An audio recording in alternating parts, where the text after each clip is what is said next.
Նախամարդու այս գործիքները հայտնաբերվել են Կոտայքի մարզի Նոր Գեղիկ Հարեդարյան կայանում։ Աշխարհում այսպիսի հազարավոր գործիքներ են գտնվել, բայց Նոր Գեղիում հայտնաբերվածները սենսացիոն են համաշխարհային գիտության համար եւ փոխում են նախամարդու տեղաշարժի վերաբերյալ մինչ այս ձևավորված տեսակետը։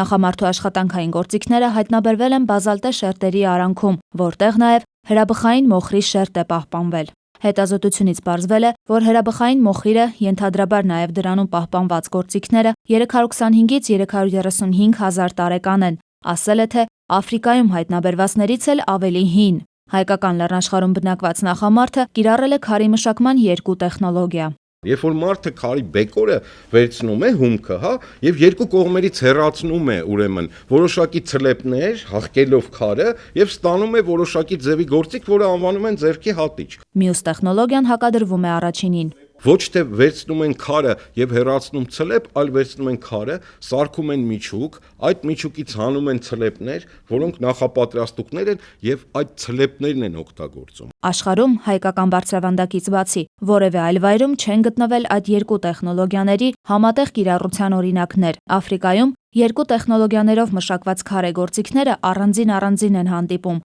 Իսկ Նոր Գեղիում գործ ունենք ոչ թե մի տեխնոլոգիա մյուսով փոխարինելու, այլ անցման հետ։ Այն պատկերացումները, որ արխայիկ Homo sapiens-ը կամ ուշ Homo erectus-ը դուրս եկավ Աֆրիկայից զինված այդ տեխնոլոգիական նոր հնարով եւ սկսեց բնակեցնել Եվրասիայի տարածքը, չի համապատասխանում իրականությանը։ Գուցե նախամարդիկ հայկական լեռնաշխարհից են տեղափոխվել Աֆրիկա, բայց նման պատասխանատու տեսակետի հիմնավորման համար մեր գիտնականները դեռևս անելիք ունեն։ Իսկ մինչ այդ վստահ են, եթե Նոր Գեղիում ուսումնասիրվի բազալտի նաև ստորին շերտը, գիտական աշխարհը գուցե նոր հայտնագործությունից ցնցվի։ Լուիզա Սուքեսյան, Միլենա Պողոսովա, ժամը լրատվական։